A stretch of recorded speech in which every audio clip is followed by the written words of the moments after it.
There was a forgiveness study that was done in Stanford. There was a book on it written, but it was a book that popularized this social science study.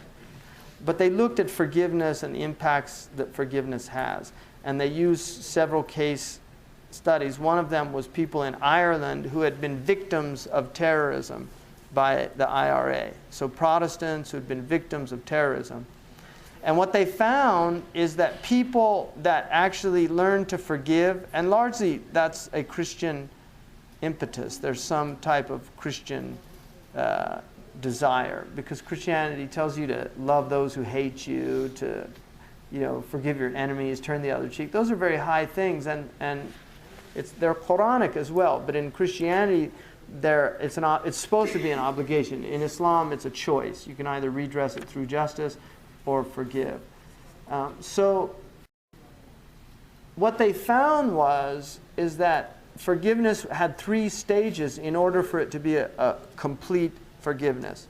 The first stage was they actually had to pardon the people to forgive them. And then the second stage was they actually had to desire good for them, like pray for them or something like that.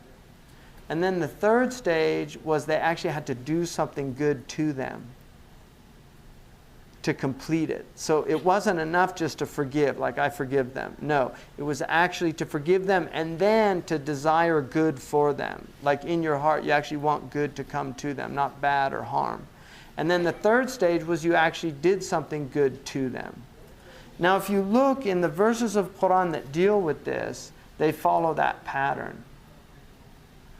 And this was a study done on a wide group of people. And they found consistently that these were the necessary stages. If you look in the verse in the Quran when Allah subhanahu wa ta'ala says, وَالْكَاظِمِينَ الْغَيْظِ, those who suppress their anger, وَالْعَافِينَ عَنِ النَّاسِ, and those who forgive others, who pardon others. So the first stage is that suppressing your own negative feelings towards the person, وَالْعَافِينَ عَنِ النَّاسِ, and then actually displaying that generosity to them by telling them, I forgive you, that pardoning. وَاللَّهُ يُحِبُّ الْمُحْسِنِينَ, and Allah loves those who do good to others. And there's a famous story of Ja'far al-Sadiq radiallahu anhu when he had a servant who spilt some hot water on him.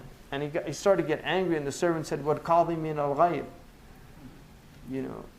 because these people knew like Sheikh Abdullah bin Bayya, his servant, he has ijazah in Quran. Really?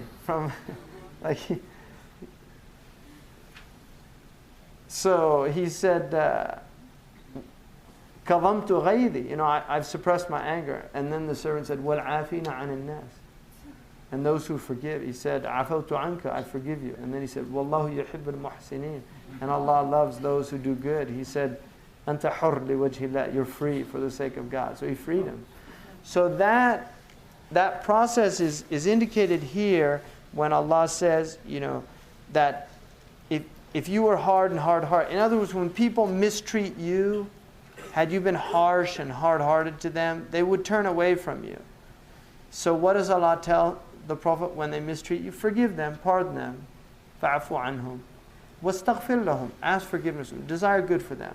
And then وَشَاوِرْهُمْ فِي الْأَمْرِ, ask their advice. I mean, how's that going to make somebody feel? It's going to make them feel good, important. He doesn't need their advice. Prophet ﷺ doesn't need their advice. He's got Jibreel's advice. He's got the advice of Rabb al-Alameen. But that asking the advice is empowering people, making them feel part of something. And then Allah says, فَإِذَا عَزَمْتَ, but once you've decided to do something, فَتَوَكَّلْ عَلَى اللَّهِ, trust in God. Once you've set out to do something, trust in God. إِنَّ اللَّهَ يُحِبُّ الْمُتَوَكِّلِينَ, Allah loves those who trust Him. And then وَإِنْ يَنْصُرْكُمْ اللَّهُ فَلَا غَالِبَ, if you give victory to God, no one can conquer you. There's no ghaliba.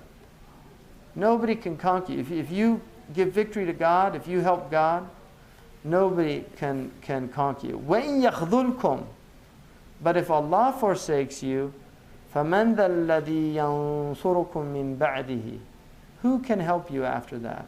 If God forsakes you. So we forget that one of the tajalli of God is khidlan. God gives tawfiq, He gives people success, but He also withholds their success. There's a forsakenness. And that forsakenness comes when you forsake Allah. Because Allah has mu'amala bil mithal with His people. If you give victory to God, God gives victory to you. If you turn away from God, God turns away from you.